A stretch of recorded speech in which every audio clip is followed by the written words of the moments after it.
अस्सलाम वालेकुम रहमतुल्लाहि व बरकातुहू। मैं हूं आपके साथ शम्स तबरेज़ कासमी और मेरे साथ मौजूद है निखत अली।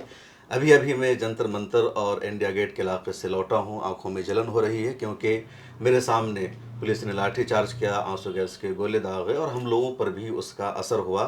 और जंतर मंतर का जो आज का प्रोटेस्ट था, तारीख़ी प्रोटेस्ट रहा। पिछले 12 सालों में पहली मरतबा ऐसा कोई एहतजाज देखने को मिला है और हम लोगों ने दिन भर कवर किया है। अब तक लाइव तस्वीरें पहुंचाने की कोशिश की है। मिला टाइम्स की टीम के 7-8 अफराद वहां पर मौजूद थे। मैं था, निखत अली वहां पर मौजूद थी, मोहम्मद सिराज मौजूद थे जिनकी रिपोर्ट आपने देखा होगा, तमन्ने थे जो कैमरा के पीछे थे, मोहम्मद सारिम थे कैमरा के पीछे थे, आयशा थी। जिस तरह और भी कुछ अफराद हमारे साथ वहाँ पर मौजूद थे और हम लोगों ने दिन भर पूरी रिपोर्ट आप तक दिखलाई है। और जो सबसे बड़ी बात है आज के प्रोटेस्ट की, वो ये कि मुझे लगा कि हिंदुस्तान के अवाम अभी ज़िंदा है। ऐसा नहीं कि सारे मोदी भक्त हो चुके हैं। और अलग अलग इलाकों में प्रोटेस्ट हो रहा था और पूरा जो इंडिया गेट का इलाका है एक तरह से थप पड़ा हुआ था। निखत अली ने वहाँ पर रिपोर्ट की है। निखत अली, आज का जो प्रोटेस्ट आपने देखा, कवर किया, तो कैसा लगा ये प्रोटेस्ट आपको? क्या देखा आपने वहाँ? एक ऐतिहासिक प्रोटेस्ट मुझे आज लगा। मतलब इतने एक अरसे से हमने इतना बड़ा आंदोलन नहीं देखा था। सबसे बड़ी बात, युवाओं का इतना बड़ा आंदोलन शायद हो सकता है देश के इतिहास में पहली बार हुआ है, क्योंकि हजारों छात्र, मैं बताऊं हम लोग गिन नहीं सकते इतने छात्र वहाँ थे। दावा किया जा रहा है कि लगभग 1 लाख से ज़्यादा छात्र आज इस प्रोटेस्ट में शामिल हुए थे और दिल्ली के अलग अलग हिस्सों में थे। हम एक हिस्से में थे, हमारी दूसरी टीम किसी दूसरे हिस्से में बिल्कुल। थी। तो अलग अलग हिस्सों की जो रिपोर्ट्स है हमने आपको दिखाई है। उस जरिए उन रिपोर्ट्स के जरिए आप अंदाजा लगाइएगा कि कितने जो दिल्ली की सड़क है युवाओं से पूरी भरी हुई थी। और जो पुलिस फोर्स है वो कम पड़ती हुई नजर आ रही थी। बिल्कुल। पुलिस फोर्स जो है बेबस नजर आ रही थी। हालांकि वो बार बार आंसू गैस के गोले दाग रही थी, लाठी चार्ज कर रही थी स्टूडेंट्स को हटाने के लिए, युवाओं को हटाने के लिए। बावजूद इसके स्टूडेंट्स हट नहीं रहे थे। उन्होंने ठान ली थी कि इस आंदोलन का जो उनका एक मकसद है उसको पूरा करके रहेंगे। आपका बहुत लंबा करियर है जर्नलिज्म का। आपने जी में काम किया, न्यूज़ हाँ। 18 में काम किया और भी कई यूट्यूब चैनल पर आप भी अभी अमिला टाइम्स के साथ वाबस्ता बिल्कुल। है। एबीपी न्यूज़ में भी आपका तजर्बा रहा। तो आपने इस तरह का प्रोटेस्ट जैसे पहले देखा कि इतनी बड़ी तादाद में स्टूडेंट्स आ गए हो, बार बार लाठी चार्ज हो, आंसू गैस के गोले दागे हो और दोबारा लौट कर वो उसी जगह पर आ जा रहे हो, रोड कैप्चर कर रहे नहीं हो? नहीं, बिल्कुल नहीं। मैंने कई सारे प्रोटेस्ट कवर किया। हाँ। मतलब किसान आंदोलन कवर किया मैंने, शाहीन बाग, और भी बहुत सारे प्रोटेस्ट मैं कवर करते आई हूँ। डीओ के प्रोटेस्ट भी होते रहे हैं, आंसू गैस के गोले भी दागे। लेकिन जिस तरीके से जो मैंने आज देखा, बार बार एक नहीं, एक के बाद एक के बाद एक के बाद एक, बार बार दाग रहे। ऐसा नहीं है कि उन्होंने इंतजार किया हो कि एक दाग दिया है कि तो अब आधे घंटे बाद एक दागेंगे, नहीं, बार बार एक, लेफ्ट राइट दाएं बाएं पीछे आगे सेंटर हर जगह वो दाग रहे थे। लेकिन स्टूडेंट्स थोड़ी देर के लिए, मतलब हार्डली मुश्किल से 2 मिनट के लिए इधर होते, वापस से वहीं बैठकर वापस से वही मांग करते कि धर्मेंद्र प्रधान इस्तीफा दो। तो ये मांग स्टूडेंट्स के मुंह से एक बार भी नहीं रुकी, लगातार ये बल्कि सीधे चीज। आज वो दिल्ली पुलिस के खिलाफ भी नारे लगा लगे, हाँ बिल्कुल। बीजेपी के खिलाफ नारे लगाने लगे। और ये समझना जरूरी कि जो आज का जो प्रोटेस्ट था ना, कई जगह फैला हुआ था। बिल्कुल। हम लोगों ने देखा जो ये अशोका रोड का जो गोल चक्कर है, वहां से जो संग्रीला होटल की तरफ एक रास्ता जाता है और उधर पटेल चौक की तरफ, वहां पर काफी तादाद में हजारों स्टूडेंट्स मौजूद थे और पुलिस ने हमारे सामने 15-20 मरतबा लाठी चार्ज किया बिल्कुल। और दोबारा स्टूडेंट्स वहां पर आ रहे थे। उसके हाँ। अलावा प्रेस क्लब के पीछे वाला जो रोड है, जहाँ पर एक भवन भी बहुत मशहूर है और उधर रेलवे भवन की तरफ वो रास्ता जाता हाँ। है, वो पूरा रास्ता स्टूडेंट्स ने ब्लॉक कर रखा था। वहां पर प्रोटेस्ट चलता रहा। फिर प्रेस क्लब के सामने जो पार्लियामेंट का दरवाजा है, वहां पर स्टूडेंट्स मौजूद रहे। जंतर मंतर वाली पूरी रोड भरी हुई थी। पटेल चौक के पीछे मौजूद थी। तमाम मेट्रो स्टेशन जितने आसपास के सबको बंद किया था। हर तरफ स्टूडेंट्स नजर आ रहे थे। बिल्कुल। आपको लगता है कैसे इतने स्टूडेंट्स इकट्ठा हो गए? सबसे बड़ी बात, वहाँ पे जिस हिस्से में हम थे, अगर आपने भी नोटिस किया होगा, वहाँ पे कोई लीडरशिप नहीं थी, कोई अभिजीत दीपके नहीं थे, उनकी टीम का कोई नहीं था। कोई नहीं था। सब इंडिपेंडेंटली वहाँ पहुंचे थे और अपनी ताकत से वहाँ खड़े थे। सबकी एक ही डिमांड थी। इस बार ऐसा लग रहा था कि पर्सनली युवा चाहता है निजी तौर पर बदलाव, वो नहीं चाहता इस सरकार को। आज मैंने भी ये पहली बार 12 सालों में महसूस किया। इतने वक्त से मैं भी जर्नलिज्म कर रही हूँ, पत्रकारिता कर रही हूँ। काफ़ी अरसे से मैं देख रही हूँ कि सब मोदी सरकार की तरफ काफ़ी ज़्यादा झुकाव नज़र आ रहा था। लेकिन इस आंदोलन में साफ तौर पे मोदी सरकार के खिलाफ पूरा युवा जो है वो नज़र आ रहा था। एक ऐतिहासिक नज़ारा शायद आज आपने और बिल्कुल, हमने बहुत दोनों ये ने सही देखा है। बात है, क्योंकि अब तक ऐसा लग रहा था इवन हम लोगों को भी कि शायद जो हिंदुस्तान की आवाम है वो बिल्कुल मोदी भक्त हो चुकी है, वो बीजेपी की सरकार चाहती है, या जो हिंदुत्व वाली आइडियोलॉजी है उस पर लोग अमल कर रहे हैं और अपोजिशन पार्टियों के लिए कोई स्पेस नहीं है। रिजल्ट भी इसी तरह हर स्टेट का आ रहा है, सेंटर का आ रहा है।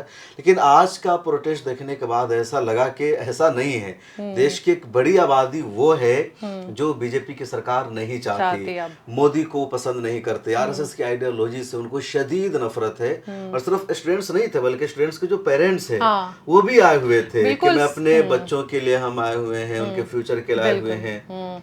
अगर आपने ऑपोजिशन की बात की तो ऑपोजिशन भी वहां पर नजर आया। आम आदमी पार्टी से अगर आपने देखा होगा, संजय सिंह थे, आतिशी थी, मनीष सिसोदिया थे जो बैरिकेड लांग कर उस तरफ गए थे। और उसके अलावा हमने समाजवादी पार्टी से डिम्पल यादव को, इकरा हसन को, चंद्रशेखर आजाद भी वहां पहुंचे थे। तमाम लोग विपक्ष, सीएम जम्मू कश्मीर के सीएम तो ऑटो से जंतर मंतर पहुंच गए। सबसे बड़ी बात उनको रोक दिया गया था। हाँ बिल्कुल। तो तमाम विपक्ष भी वहां पहुंचा। राहुल गांधी ने भी बयान दिया। उन्होंने यही कहा कि छात्र जो नीट की परीक्षा लीक हुई है, छात्रों ने अपनी जान तक दे दी और आज वो अपने हक के लिए लड़ाई लड़ रहे हैं, तो पुलिस के द्वारा इतनी लाठीचार्ज, इतनी बेदर्दी से उनको मारा जा रहा है, जो मोदी सरकार की एक तानाशाही है।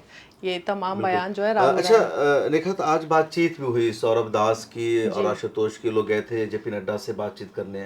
तो क्या बातचीत हुई, क्या पूरी तफसील बातचीत? उन्होंने बातचीत करने के बाद आके मीडिया में जो बात कही मैं आपको वो बता सकती हूँ। उन्होंने ये कहा कि हमने अपनी 3 मांग जो है, जेपी नड्डा से हमारी 2 बार मुलाकात हुई, ऐसा सौरभ दास ने कहा। और उन्होंने जो 3 मांगे रखी है वो ये मांग रखी है कि सोनम वांगचुक जिस अस्पताल में, वहाँ से उनको रिहा कर दिया जाए और उनकी पत्नी जो है उनको जिस अस्पताल में एडमिट कराना चाहती है वहाँ एडमिट करा दिया जाए। दूसरी मांग उन्होंने साफ तौर पे रखी कि उन्हें धर्मेंद्र प्रधान का इस्तीफा चाहिए कैबिनेट मिनिस्ट्री से। उन्हें अब वो खुद हटा दे या वो खुद से इस्तीफा दे दे, तो उनको इस्तीफा चाहिए। और उन्होंने ये साथ में ये भी कहा कि जब तक इस्तीफा नहीं देंगे जब तक आंदोलन हमारा खत्म नहीं होगा। और तीसरी मांग ये कि जिन 20 बच्चों ने अपनी जान दी है उनके परिवार को 1 करोड़ रुपए का मुआवजा दिया जाए। तो ये तमाम मांग रखी गई है और उस पर क्या जवाब आएगा वो अभी तक साफ नहीं है। आपको क्या लगता है, जिस तरह स्टूडेंट्स की आज पिटाई हुई है, स्टूडेंट्स पर लाठी चार्ज कर दिया पुलिस ने, तो क्या बीजेपी बैकफुट पर आएगी? क्योंकि राहुल गांधी जब तक कुछ नहीं बोल रहे थे, उन्होंने भी आज इसके खिलाफ आवाज उठाई है, वीडियो जारी किया है और कहा है कि नरेंद्र मोदी जो है वो एंटी स्टूडेंट्स लीडर है, एंटी यूथ लीडर्स हैं। उनके प्रेसिडेंट मल्लिकार्जुन खड़गे ने पार्लियामेंट में आवाज उठाई। तो कांग्रेस अब तक दूर नजर आ रही थी, वो भी अब इस प्रोटेस्ट का हिस्सा बन गई है। तो लगता है कि ये जो आंदोलन आगे और बड़ा होगा, लगता है मुझे, क्योंकि अगर आप देखेंगे कि आज के आंदोलन के बाद जो दबाव मोदी सरकार पे पड़ा, उन्होंने आज ही उनको बुलाया अभिजीत दीपके की टीम को और बात करने की कोशिश की, लेकिन इस्तीफा नहीं होता है। तो मुझे लगता है कि आगे जाके इस आंदोलन को और बड़ा किया जाएगा। लेकिन सवाल ये है कि किस तरीके से मोदी सरकार रिएक्ट करने वाली है। अब आप ये ज़रूर देखिएगा कि सरकार झुकी ज़रूर है। जहाँ 1 महीना हो चुका है, 1 महीने तक आज तक इन लोगों से बात तक नहीं की सरकार के किसी भी नुमाइंदे ने, किसी छोटे नुमाइंदे ने भी सरकार के इन लोगों से बात नहीं की। लेकिन आज उनको करनी पड़ी। जिस तरीके के हालात थे, जिस तरीके की भीड़ थी, युवाओं का गुस्सा था, आक्रोश था, उसके बाद मोदी सरकार को झुकना तो पड़ा है। अब मुझे लग रहा है आज का जो प्रोटेस्ट था ना, टर्निंग पॉइंट साबित होगा। एक नए फेज में प्रोटेस्ट दाखिल हो जाएगा। क्योंकि अब तक स्टूडेंट्स बैठे थे जंतर मंतर पर, उनका धरना जारी था। बाद में पोजीशन के लीडर पहुंचे तो सोशल मीडिया पर कुछ खबर फैली, सोनम वांगचुक को फिर हटा दिया गया, तो हंगामा हुआ। लेकिन आज जिस तरह पूरे मुल्क भर से स्टूडेंट्स आए हुए थे, अब देखिए दिल्ली का प्रोटेस्ट है, कोई महाराष्ट्र से आया हुआ है, आपने उनके बयानात को सुना होगा, मिलर टाइम्स पर है, दूसरे लोगों ने भी दिखाया है लगातार। कोई महाराष्ट्र से, असम से, नागालैंड से, अलग अलग जगहों से, मणिपुर से आया हुआ है। और सब लोग एक ही नारा लगा रहे हैं कि हम एजुकेशन को बेहतर बनाना चाहते हैं, बीजेपी धर्मेंद्र प्रधान को हटाए, उसके हम खिलाफ हैं। और जो सबसे बड़ी बात रही वो ये कि ये सब लोग किसी पार्टी के बुलाए हुए लोग नहीं थे, अनऑर्गेनाइज्ड थे, सब अपना अपना खर्च करके आए थे, स्टूडेंट्स थे। और पुलिस ने जिन लोगों को मारा है, जिन पर लाठियां चार्ज की, उनमें कोई स्टूडेंट है, कोई स्टूडेंट का फादर है, बच्चे हैं, कोई नीट का एग्जाम दे करके आया है, कोई दूसरी तैयारी कर रहा है, उनको मारा। आप तस्वीरें देखिए, और हमारे सामने पुलिस ने आंसू गैस के गोले दागे हैं या लाठियां चलाई है, और बेदर्दी से पुलिस ने सब किया है। लेकिन तमाम स्टूडेंट्स लगातार वहां पर डटे रहे और हर महाज पर उन्होंने कहा कि हम नहीं हटेंगे। और मुझे लगता है कि किसानों पर भी पुलिस ने लाठी चलाया है, वो प्रोटेस्ट भी हमने कवर किया है, आपने भी क्या होगा। शाहीन बाग प्रोटेस्ट हुआ था CNRC वाला, हाँ। तो उस वक्त भी पुलिस ने कई मरतबा लाठी का इस्तेमाल किया, आंसू गैस के गोले दागे, बल्कि उस प्रोटेस्ट में तो पुलिस ने फायरिंग भी की थी। आज पुलिस ने फायरिंग नहीं की, पुलिस ने कंट्रोल रखा अपने आप पर। लेकिन कई ऐसे वीडियो सामने आए जहाँ पे पत्थर फेंके गए हैं, अगर आपने पत्थर, देखा, हाँ पुलिस की हाँ, तरफ से भी पथराव पत्थर का जो फेंके गए मामला है हैं। वो भी हाँ सीरियस है, क्योंकि हाँ पुलिस कह रही है कि हम पर पत्थर फेंका गया। हाँ, कुछ वीडियोस में देखा जा रहा है पुलिस पुलिस भी भी फेंक पत्थर रही फेंक रही है, है, बिल्कुल। लेकिन पत्थर कहाँ से आ गया? आपको ये लगता है कि स्टूडेंट्स ने पत्थर फेंका होगा? बिल्कुल, इस बारे में तो हमने जहाँ हम लोग मौजूद थे, हमने वहाँ पर देखा कि स्टूडेंट्स बार बार बस लाठी खा रहे थे और बार बार वहाँ पर आ रहे थे। हमने जो देखा हम वो बता पा रहे हैं। पत्थर की वीडियो हमने कई देखी जहाँ पे पुलिस पत्थर फेंकते हुए नजर आ रही है। हालांकि पुलिस दावा कर रही है कि पत्थर पहले स्टूडेंट्स की तरफ से फेंका गया, तब उन्होंने किया है। लेकिन हमने जो बर्बरता देखी है पुलिस की अपनी आंखों से आज, जिस तरीके से लाठी जो स्टूडेंट्स के पैरों पे और कमर पर, पीठ पर मारी जा रही थी, और स्टूडेंट्स जिस तरीके से रोते हुए भी नजर आए। हमने कई स्टूडेंट्स देखे जो रो भी रहे थे। बड़ा अजीब मंजर था। मैं खुद बिल्कुल। मैं बीच में रोड पर मौजूद हूँ, हाँ, पुलिस सीधे लाठी चार्ज कर रही कई है। बार हम भी कई डर रहे मरतबा थे। मुझे लगा कि कहीं हाँ, मुझे ना पुलिस लाठी लगा दे। मेरे कैमरामैन और बहादुरी के साथ तमन्ने पीर मोहम्मद लगातार भीड़ में जा रहे हैं, जो मारते हुए का विजुअल है, सीन है, उसको अपने कैमरे में कैद कर रहे हैं। और पुलिस ने एक मरतबा उन पर भी लाठी चलाने की कोशिश की, जो हमारे कैमरा पर्सन अच्छा, हैं, बट उन्होंने कहा कि मैं मीडिया से हूं, तो फिर पुलिस ने अपना डंडा मैं तो रिपोर्ट कर रही हूँ। रोक लिया। आपको पता नहीं चलो, वो मेरे साथ कर रहे थे, और आपके मैं तो साथ तो हमारे रिपोर्टिंग दूसरे कर रही, कैमरामैन थे, सारिम सारिम थे। थे। हाँ, तो पुलिस ने कि बहरहाल उन्होंने नहीं डंडा लगाया, रोक लिया। उन्होंने फौरन कहा कि मैं मीडिया से हूँ, लेकिन ऐसा लग रहा था बीच में हूँ और पुलिस चारों तरफ से डंडे चला रही है, बिल्कुल। लाठी चला रही है। अजीब मंजर था। मैं खड़ा हूँ, सीधे आंसू गैस के गोले गोले गिर रहे। एक मैं मरतबा तो रिपोर्टिंग, ऐसा हुआ हाँ, कि मेरे पूरे चेहरे में जलन हो गई, आंख जलने अभी लगी, भी हमें सांस लेने में दिक्कत है। दिक्कत हो रही जितने है। हमने गोले खाए, मैं और सारिम जब सारे रिपोर्टिंग कर रहे थे, आप वो तो हमारी रिपोर्टिंग में भी आई है, हमारी वीडियो में भी है, देखेंगे रिपोर्ट में कि हम रिपोर्टिंग ही कर रहे थे, बात ही कर रहे थे स्टूडेंट से, और पुलिस ने वहीं पर ही फेंक दिया आंसू गैस का गोला। और मेरी आंखें, और जो सामने जो मुझसे बात कर रहा था मेरे कैमरामैन, हम सबकी आंखें बिल्कुल लाल पानी से बह रही है, जल रहा है मुंह। हम बता नहीं सकते कि इतना बर्दाश्त के बाहर होता है वो आंसू गैस के गोले। बावजूद इसके सारे छात्र पता नहीं कितने ही डटे हुए थे, है बिल्कुल ना? हमारे लिए भी हैरानी भरी पूरा बात थी। दिन डटे रहे और हाँ अभी तक उनका प्रोटेस्ट जारी है, वो जाने को हाँ, तैयार नहीं है। बार बार सौरभ दास वीडियो बना करके अपील बिल्कुल। कर रहे हैं कि आप सब पुरअमन तरीके से, पीसफुल तरीके से प्रोटेस्ट जारी रखिए। एक साहब ने तो मुझे पानी की बोतल दी, तो मैंने अपने चेहरे पर डाला, तब मुझे थोड़ी सी राहत मिली, क्योंकि स्टूडेंट्स को अंदाजा नहीं था कि पुलिस बर्बरता करेगी, आंसू गैस के गोले दागेगी, वरना कपड़ा लेकर के आते, वो पानी की बोतल लेकर के आते। आज ही मुझे वहां पर बताया मेरी टीम में से एक आयशा है, उसने कि अगर आंसू गैस के गोले दागे जाते हैं तो उस वक्त आपको कपड़ा भिगा करके अपने चेहरे पर रखना है, या पानी की बोतल आप साथ में रखिए, तो थोड़ी सी राहत मिलती है। मोहम्मद सिराज जहाँ पर थे पार्लियामेंट के बाहर, वहाँ पर तो लगातार पुलिस ने आंसू गैस के गोले दागे हैं। अच्छा, निखत, एक और बहुत अहम है कि जहाँ पर जंतर मंतर पर प्रोटेस्ट चल रहा था, स्टेज बना हुआ था, दिल्ली पुलिस ने उस स्टेज को वहाँ से हटा दिया है, रिमूव कर दिया है, पुलिस वहाँ पर बैठ गई है, और अब प्रोटेस्ट की जो जगह है वो आगे बढ़ गई। प्रोटेस्ट अभी भी जारी है और लगातार नारे लग रहे हैं, दिल्ली पुलिस के खिलाफ मांग की जा रही है। तो आपको क्या लगता है कि क्या आज रात या कल तक जो पुलिस है प्रोटेस्ट को हटा देगी, या प्रोटेस्ट जारी रहेगा जी, आगे? मेरा यहीं पर ही सवाल खड़ा होता है। सरकार एक तरफ सीजेपी के लोगों को बुलाकर बातें कर रही है, उनसे सहमति करने की कोशिश कर रही है, और दूसरी तरफ जहां वो आंदोलन कर रहे हैं उस जगह को ही पूरी तरीके से तोड़ फोड़ दिया है। वो मंच जो था जहां पर अभिजीत दीपके, सोनम वांगचुक जो अनशन कर रहे थे, उस मंच को पूरी तरीके से तोड़ दिया है। साथ ही वहाँ पे पुलिस बैठी है, सब कुछ वहाँ से जो भी था सीजेपी का, वो सब कुछ तोड़ फोड़ कर हटा दिया गया है। तो वही सवाल है कि अगर अभी छात्रों का आंदोलन जारी है, क्योंकि उन्होंने कहा है कि हम आंदोलन तब तक नहीं खत्म करेंगे जब तक इस्तीफा हमारे हाथ में नहीं आएगा, तो इस तरीके से उसको तोड़फोड़ करके सरकार तो एक तरफ से उनका आंदोलन खत्म ही करा रही है, तो हम कैसे समझे कि इनकी बात मानी जाएगी? लेकिन आपको लगता है कि अभिजीत हो, सौरभ दास हो, आशुतोष और जितनी उनकी पूरी टीम है, सोनम वांगचुक की जो वाइफ है गीतांजलि, वो खुद लीड कर रही है, और उन्होंने कहा कि हमारा प्रोटेस्ट जारी रहेगा जब तक एजुकेशन मिनिस्टर का इस्तीफा नहीं आ जाता है, तो ये लोग पीछे हटेंगे, इनका धरना खत्म होगा, सरकार ऐसा कुछ करा सकती है? कोशिश तो पूरी कर रही है, क्योंकि जिस तरीके से मंच को तोड़ दिया गया, सारे छात्रों को तितर बितर कर दिया गया लाठीचार्ज और आंसू गैस के गोलों से, और डराया गया।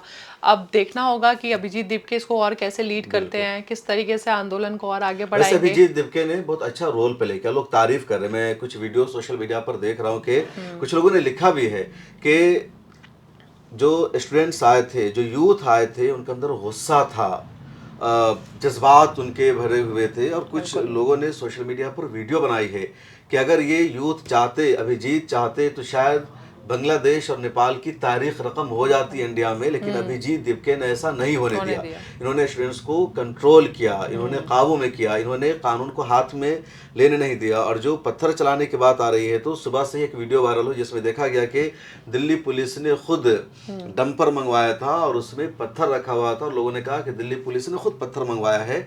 और कई प्रोटेस्ट की तारीख रही है कि दिल्ली पुलिस खुद अपने गुंडों के जरिए, अपने लोगों के जरिए, अलग अलग जगह की पुलिस होती है, वो पथराव करवाती है ये जस्टिफाई करने के लिए कि उन्होंने जो लाठी चार्ज किया है, तो रीजन ये है कि उन पर पहले पथराव हुआ है। तो कुछ लोग यहाँ पर अब यही बात कर रहे हैं कि दिल्ली पुलिस ने खुद पत्थर मंगवाए थे, वीडियो वायरल हुई डंपर में, और पुलिस को लाठी चार्ज करना था लेकिन एक बहाना चाहिए, तो उस दौरान उन्होंने पत्थर फेंकवाए अपने लोगों को जरिए ताकि फिर वो लाठी चार्ज कर सके, आंसू गैस के गोले दागे, ये सारी चीज़ें हुई है। एक बहुत और अहम टॉपिक रहा आज के प्रोटेस्ट का, और उस पर हम बातचीत करेंगे। जितना नारा मैंने वहाँ आए स्टूडेंट से, प्रोटेस्टर से, दिल्ली पुलिस के खिलाफ मैंने सुना, बीजेपी मोदी के खिलाफ या धर्मेंद्र प्रधान के खिलाफ, उससे ज़्यादा प्रोटेस्टर्स नारे लगा रहे थे आज गोदी मीडिया के खिलाफ। है गोदी मीडिया। और अगर कोई नज़र आ रहा था तो ज़बरदस्त नारे लग रहे थे। आपने बहुत सारी वीडियोस देखी होगी, आप देखते होंगे। आज हम लोगों ने अपनी आंखों से देखा है गोदी मीडिया के कई पत्रकार के खिलाफ न सिर्फ नारा लगते हुए बल्कि उनकी पिटाई करते हुए बेदर्दी से उनको मारा गया है। और निखत बताएगी कि कैसे एक बड़े टीवी चैनल के पत्रकार को मारा गया और किस तरह उनमें गुस्सा भरा हुआ था। बिल्कुल, एक बड़े टीवी चैनल के एक सीनियर एंकर भी हैं और वो रिपोर्टर भी हैं। हम नाम नहीं ले सकते, बिल्कुल हम नाम नहीं ले लेना सकते, चाहिए, हाँ। हम नाम नहीं ले रहे, लेकिन हमने अपनी आंखों से देखा, हमारी आंखें गवाह है कि उनको किस तरीके से घेरा गया, उनसे सवाल किए गए कि आप एजेंडा की तरह आप पत्रकारिता क्यों करते हैं, उनसे ये सवाल किए गए, गोदी मीडिया कहा गया, साथ ही उन पर पानी फेंका गया गुस्से में। ये सारा गुस्सा और उबाल था। और सबसे बड़ी बात जो यहाँ पर रही, वो गाड़ी में बैठे थे, उनको गाड़ी से निकाल के सवाल किए गए और उनको थप्पड़ मारे गए, जो हमने आज पहली बार, शायद हमने इससे पहले भी गुस्सा देखा है गोदी मीडिया के खिलाफ, चिल्लाते रहे हैं लोग, लेकिन आज जो गुस्सा हमने देखा बाकायदा कि गाड़ी से निकालना, उनसे सवाल करना, थप्पड़ मारना, पानी फेंकना, फिर उनको प्रोटेस्ट साइट से भगा देना, तो ये हमने पहली बार देखा है। तो ये वाकई हैरान तो हमें किया गया है, हैरान तो हुए हम, लेकिन यहाँ पे शायद हैरान होने वाली बात भी नहीं है। नहीं, पहले क्या था कि अब तक 2 साल पहले तक कम से कम ना जी न्यूज के खिलाफ नारे लगाए जाते थे ज्यादा, है ना, कि जी न्यूज, गोदी मीडिया, दूसरे चैनलों के खिलाफ इतने नारा नहीं लगते थे। लेकिन अब तो जितने गोदी मीडिया के चैनल है, जी न्यूज, एबीपी न्यूज, आज तक के, या मतलब जितने चैनल्स है, किस किस का नाम लिया जाए, इंडिया टीवी, एनडीटीवी, हर एक के खिलाफ नारा लगता है। कई मरतबा तो लोग हमें भी समझ लेते जो नहीं जान रहे होते, क्योंकि हजारों स्टूडेंट्स आए हुए थे, मुल्क भर से आए हुए थे, तो उनको शायद लग रहा था कि भी उसी तरह तो नहीं है। फिर जब उनको मेरे सवाल से अंदाजा हो जाता था या हम उनके सामने जो चीजें बता रहे थे, तो फिर उनको यकीन होता था कि गोदी मीडिया वाले नहीं है। कई मरतबा तो जब मैं रिपोर्ट कर रहा था, बाइट ले रहा था, तो किसी ने कहा भाई ये भी गोदी मीडिया वाला है। फिर दूसरे ने कहा नहीं भाई अच्छा दिखाते हैं, वो जान रहे थे। फिर लोगों ने कहा चलो भाई ठीक है, इनको हम बाइट देते हैं। तो कई बार तो लोग नहीं जान रहे होते और देखते हैं कि आपके हाथ में माइक है, कैमरा है बड़ा सा, तो गोदी मीडिया का समझ लेते हैं। हाँ, जो लोग मोबाइल से शूट करते हैं उनको जरा सी राहत मिल जाती है, उनको लगता है कि मोबाइल है तो ये इन्फ्लुएंसर होगा या सही जर्नलिस्ट होगा। तो इस तरह के हालात बन गए। खुद मेरे कैमरे पर शायद किसी को लग गया हो कि मैं आज तक का हूँ या किसी और चैनल से, तो अंजना ओम कश्यप के खिलाफ बोलने लगा, एक रूबिका लियाकत के खिलाफ बोलने लगा, एक निचित्रा त्रिपाठी। मैंने कहा भाई अच्छा है बोलो, मैंने माइक ही कर दिया, मुझे क्या जरूरत उनका दिफा करना, मैं तो खुद उनके खिलाफ बोलता हूँ, उनको एक्सपोज करता हूँ। तो ये मैं बता रहा हूँ कि इतना गुस्सा है गोदी मीडिया के खिलाफ। साफ तौर पर हमने खुद देखा है, जब भी हम प्रोटेस्ट कवर करने जाते हैं। आज पहले ऐसा वक्त था, मैं बता रही हूँ, कि लोग मीडिया में आने के लिए, टीवी मीडिया में आने के लिए बिल्कुल भागे दौड़े आते थे। हाँ। आप भी समझते होंगे इस बात को। लेकिन आज ये वक्त है कि टीवी मीडिया को देखते ही या तो वो भागते हैं या उनको भगा देते हैं। वो लोगो देख करके बोलना चाहते हैं कि कौन सा लोगो है, बिल्कुल चेक करते हैं कौन सा चैनल है। आज ये अच्छा, वक्त है गोदी कि मीडिया का गोदी नहीं है तो मीडिया फिर को, बोलेंगे इनके आज साथ ये बात। वक्त है जिस गोदी मीडिया को बड़ा फक्र होता है हमारा टीवी मीडिया सबसे तेज है, ये है, आज उनको अपने माइक छिपा कर आने पड़ते हैं। बिल्कुल, है ना? बिल्कुल, आज सबने बगैर लोगों के मतलब लोगों का इस्तेमाल के बगैर, जिससे पता चलता है कि आप किस चैनल से, उसके बगैर लोगों ने रिपोर्टिंग की है। हाँ उन्होंने इस तरह माइक लगा रखा था कॉलर में या अपने हाथ में माइक ले रखा था बिल्कुल। और इस तरह रिपोर्ट कर रहे थे। एएनआई इतनी बड़ी न्यूज एजेंसी है, उसके जर्नलिस्ट भीड़ में नजर नहीं आ बल्कि रहे थे, दूर दूर से रिपोर्टिंग जिनको कर रहे पीटा थे। गया था वो भी अपने माइक में नाम लेकर नहीं चल रहे थे, हाँ फिर भी बिल्कुल, लोगों ने पहचान वो लिया बस क्योंकि गाड़ी उनकी से बातों जा से। रहा था, क्योंकि वो एक मशहूर वेल नोन हाँ एंकर है, बड़े हाँ टीवी चैनल का है और हाँ इस्लामोफोबिया में और देश का माहौल खराब करने में चैनल का बड़ा रोल है। हाँ और वो कोई मतलब कहा बोलते हैं कि जी न्यूज़ के कैटेगरी का नहीं, उससे अच्छा स्टेटस उस चैनल का, हाँ उसके एंकर और रिपोर्टर को गाड़ी से उतारा लोगों ने और मारा, और ये जो हश्र हुआ, पानी फेंका, और पुलिस भी नहीं रेस्क्यू कर रही थी बहुत बिल्कुल। बाद में। बल्कि मैंने एक पुलिस एहलकार से कहा कि आप क्या कर रहे हो, मारा जा रहा है, ठीक है, प्रोटेस्टर्स का गुस्सा अपनी जगह, नाराजगी अपनी जगह, लेकिन हम इसको किसी भी जर्नलिस्ट को मारना नहीं चाहिए, हम इसको जस्टिफाई हम नहीं इसके कर हक सकते। में नहीं है। आप नारा लगा रहे हो, गो बैक के नारे लगाओ, हाय हाय के नारे लगाओ, सब ठीक है, लेकिन मारना सोल्यूशन नहीं है। फिर पुलिस वाले ने जाकर के उसको रेस्क्यू किया, बचाया, और उसका जो कैमरा पर्सन था वो कंटिन्यू रिकॉर्ड कर रहा था, बिल्कुल। हाँ, रुके ही नहीं उनका कैमरा पर्सन, वो वो बचाने की कोशिश नहीं कर रहा था। लगातार मुसलसल वो उनको रिकॉर्ड कर रहे थे, वो रुक भी नहीं रहे थे, बचा भी नहीं रहे थे, लेकिन उनको घेरा हुआ था बाकी सबने। तो हमें जो गुस्सा छात्रों का जो ये थोड़ा हिंसा वाला दिखा, वो सिर्फ गोदी मीडिया की तरफ दिखा, हालांकि पुलिस की तरफ नहीं था। उनका बस ये था, पुलिस उनको मारती, लाठी से मारती, वो भाग जाते थोड़ा सा, फिर वापस उस जगह पर आकर वापस से अपने नारे लगाते, धर्मेंद्र प्रधान इस्तीफा दो।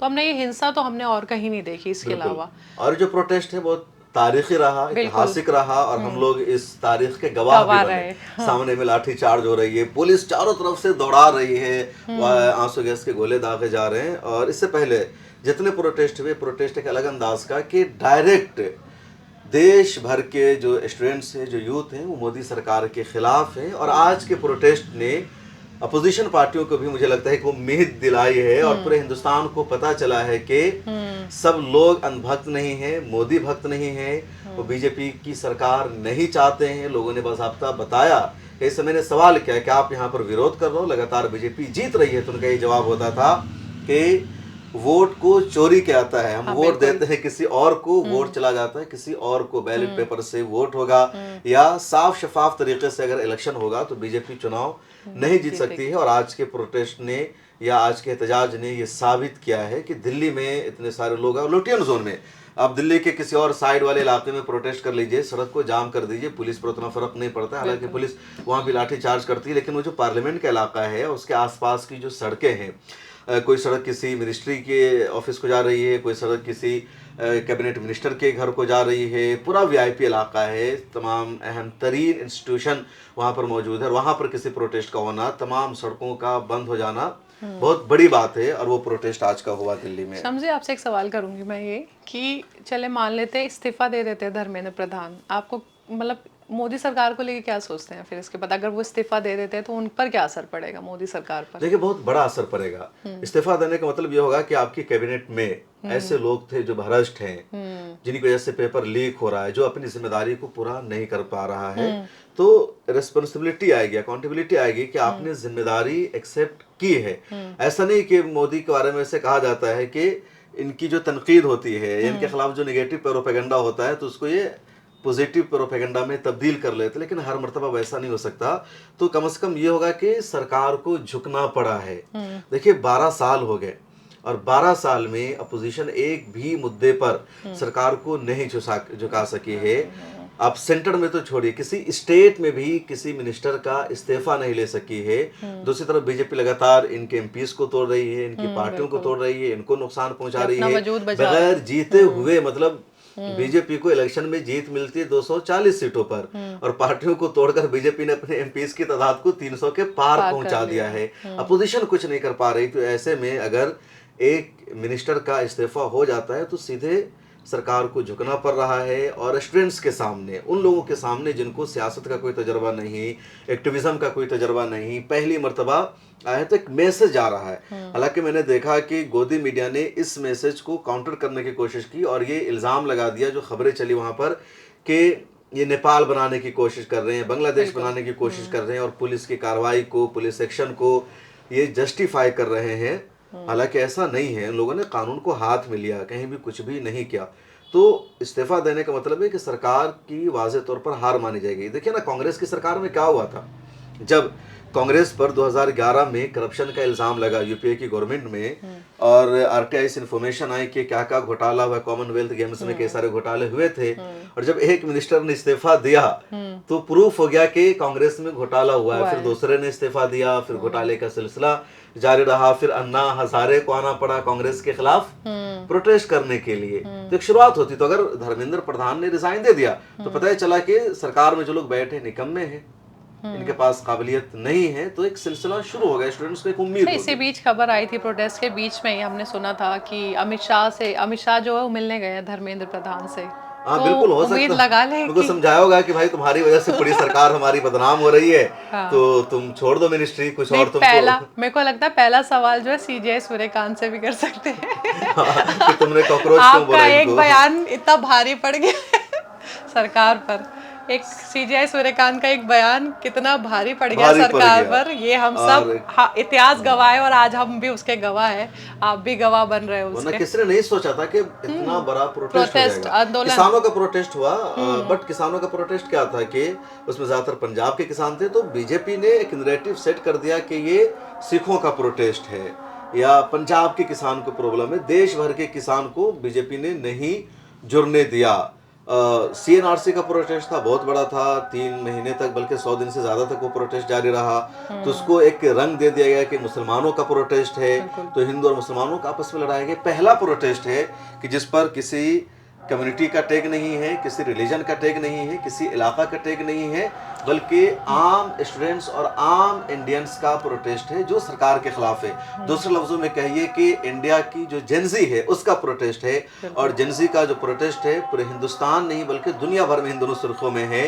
नेपाल में जेंजी सड़कों पर निकली तो वहाँ सत्ता बदल गई, बांग्लादेश में जेंजी सड़कों पर आए तो वहाँ सरकार बदल गई, श्रीलंका में यही हुआ, कई मुल्कों की यही तारीख रही है।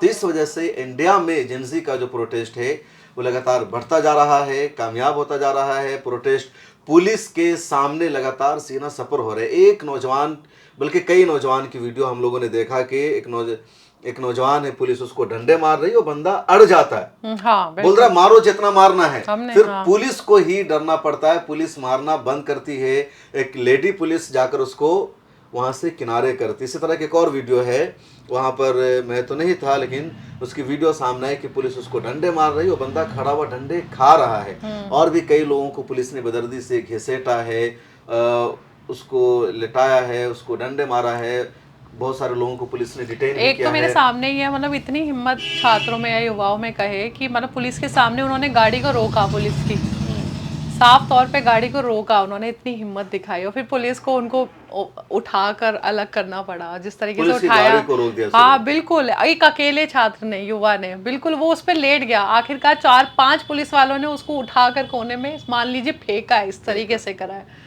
तो बहुत जोश था, जज्बा था और एक नई तारीख रकम हुई है। देखिए असर इसका रिजल्ट क्या आएगा नहीं आएगा, ये आने वाला वक्त बताएगा।